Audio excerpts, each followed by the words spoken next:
Hey everyone, welcome back. So today I want to talk about the ancient Mesopotamian city of Eridu.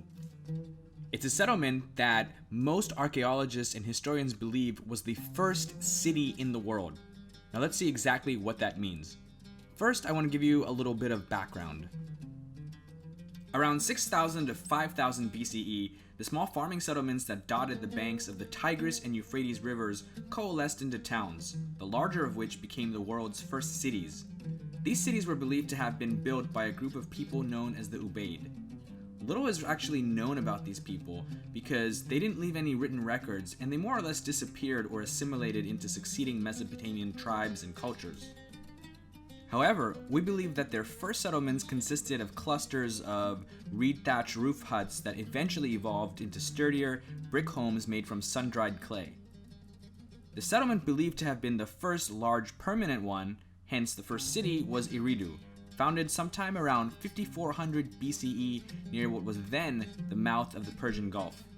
Think about it, guys, that was over 7,400 years ago. In fact, the Sumerian king list, which chronicles the kings of ancient Sumer, specifically states that Eridu was the first city in the world. The opening line of this document reads, and I quote, "When kingship from heaven was lowered, the kingship was in Eridu." End of quote. Sumerian mythology also states that it was one of the 5 key cities that existed before the Great Flood, much like that described in the Old Testament, meaning the flood that was described in the Old Testament. That's what I'm talking about. Now, though hard to prove definitively, archaeological consensus points to Eridu also as being the oldest known city on Earth. I don't want to go into too much detail into how they determine this, but basically they use various scientific techniques, the most common one being radiocarbon dating. Now, is this the oldest city in the world? Technically, we don't know because, well, there could have been another one that was established somewhere else in the world that we don't have, or that perhaps we haven't discovered. However, based on what we have right now, most scholars, and I mean most, believe that Eridu actually was the first major human settlement in the world. Now, what's interesting is that today, the ruins of what was Eridu lie in the desert, although 7,000 years ago, it sat on the bank of the Euphrates River. In fact, Eridu's association with the river is what also made it a religious center dedicated to the god Enki, who is the god of fresh waters and wisdom. The mythology of how the city came into being is actually pretty interesting. Ancient Sumerian texts tell of the creation of the world and its first king, Alulim, who descended from heaven and took up residence in Eridu. The story goes that the ocean goddess Tiamat was causing trouble in the world, and none of the other gods had the courage to stop her. Enki, impressed with a certain Marduk, chose him to lead a force against Tiamat. Marduk agreed, but in return demanded to be made the most senior of the gods. Of course, the Mesopotamian god assembly, and yes, even the gods had some form of representative government, had to approve of this. The wise and crafty god Enki knew that the other gods would reject Marduk as their overlord, so he called them all for a great feast with lots of wine. By the time he was done explaining his idea to the other gods, they had all been put into a drunken stupor and agreed to his plan without any objection. Pleased with this and his new authority, Marduk confronted and defeated Tiamat, slicing her body in half. It was from her body that the clouds formed, and from her tears that the Tigris and the Euphrates rivers came into existence. This story, more than just being a popular fairy tale, is unique in that it outlines a sort of accountability that all of the gods must have with each other. It teaches the Sumerians that as the gods must also consult one another before making a decision, that kings must also agree to rule by discussion and consensus. Such a concept was quite revolutionary in those days. Of course, it doesn't necessarily mean that every king held themselves up to such ideals or codes of conduct. So let's take a look at where exactly is Eridu. The map below shows the position of Eridu, isolated out in the desert of modern-day Iraq. It's hard to believe that over 7,000 years ago, the Euphrates River actually flowed through this very same land, and the Persian Gulf was much closer to the site of the ancient city than it currently is. I mean, if you take a look at this map over here, you'll see just how far west the ancient ruins of Eridu are from both the Tigris and Euphrates rivers. I think this next map actually gives even a bit more perspective. You can also see that even today, just how far out in the wilderness Eridu is.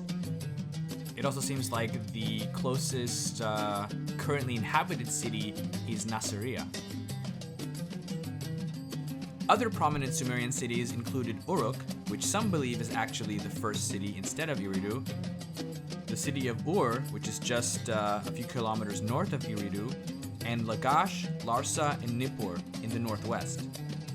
By 2700 BCE, each of these cities may have covered several square kilometers and possibly had over 30,000 inhabitants. Though similar in that they had a common language, religion, and culture, these cities were all politically independent of each other, or city-states as we commonly call them. Each one consisted of a densely populated town center with a temple, palace for the king, houses, markets, and public buildings. Streets tended to be winding and narrow, as there was not much early layout or urban planning that was done. These cities themselves were surrounded by tall and thick walls for protection against marauders and the well-equipped armies of other city-states. Now, outside of these walls were villages and farmland that supported life in the city. So basically, each Sumerian city-state had its own ecosystem that supported it. Now, as mentioned earlier, the lands and cities of Sumer did not form a single cohesive political unit. Each city-state had its own ruler, like a king, but which the Sumerians called an ensi, and a class of nobles or elites, as well as craftsmen, day laborers, and farmers. The city-state and its people, including the king, priests, merchants, farmers, and slaves, were dedicated to their city's patron deity, although these gods and goddesses were often recognized by other city-states as well. Priests were especially important and highly respected members of the community and acted as religious leaders, scholars, scribes, and I guess sometimes even as scientists. Now, at the top of the city-state's hierarchy was the king, also known again as the ensi, who was in theory the ruler chosen by heaven to lead the people. To obey the king was to obey the gods.